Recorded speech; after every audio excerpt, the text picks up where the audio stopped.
புரந்தரே என்ற பக்தர் பாபாவை சந்தித்தபோது 7 நூற்றாண்டுகளாக அவர்கள் இருவரும் தொடர்பு உடையவர்கள் என்றார்.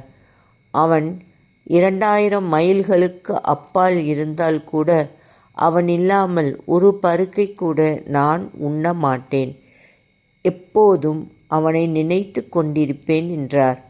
சாமாவுடன் 72 பிறவிகளில் தொடர்பு உள்ளவராக இருந்ததாக பாபா குறிப்பிட்டிருக்கிறார். சத்சரிதம் கூறுகிற பாம்பு தவளை கதை மிக பிரசித்தமானது.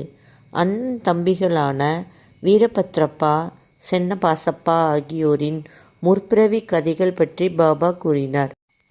பாபு என்ற குழந்தையின் முற்பிறவி மறுபிறவி பற்றி பாபா பலமுறை கூறியிருக்கிறார். முற்பிறவி தொடர்பு இருந்தால் மட்டுமே நாம் பாபாவிடம் வர முடியும்.